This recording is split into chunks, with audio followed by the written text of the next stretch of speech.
Hi guys and welcome back to the channel. In this video I will show you how can you make your own boost converter, which will allow you to power high power LED or by such an extent charging up a drill battery. Usually in this day you can find already such device on the internet for very little price, but nothing can compare with something you do with your own hands. And for that in this video I will show you how can you make your own version of a boost converter. The boost converter which you will make will be based on UC3843, which is a current mode PWM controller, which is the same IC found on the two boost converter which I was used in my DIY studio light. Link can be found in the description. Now the schematic is in front of you. The circuit is very simple and very reliable and can deliver up to 150 watts and with some extents even more with some modification.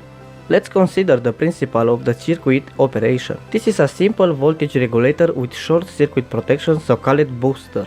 The simplified topology of operation is the same as flyback converter. The inductor choke with minimum of 2 windings and a galvanic isolation between them. The main IC is from the family UC38, in this case is the UC3843.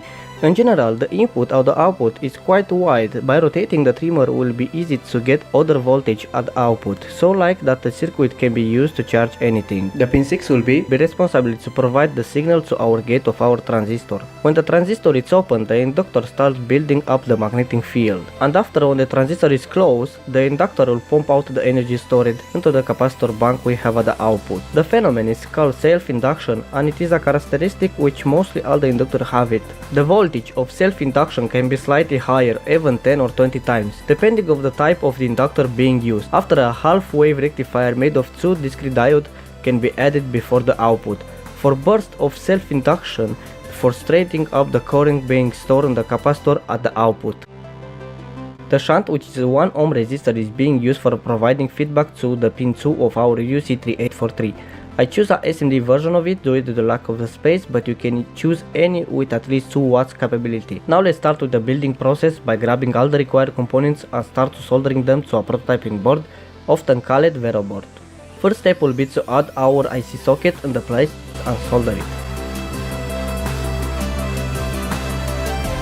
After we will need to do the same process with all the remaining components for our circuit. Let's add the inductor choke, which in my case it's a 100 mH toroidal inductor with a diameter of wire around 0.4 mm. The next step will be to add our transistor. In this case I will using one of my favorites, the RFZ44N.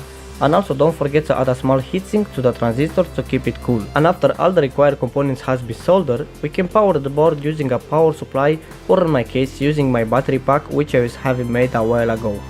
Now by turning the potentiometer we can increase the output voltage up to 40-43. Keep in mind when we have attached a load, the total output power can be slightly decreased. The circuit is working very well, I may say, so I have made 2 of them. And also I am planning to come in the near future with a more powerful version of it. So that is all for today. I hope I will see you all in my next video. Until then, have a nice day and thank you very much for watching. See ya!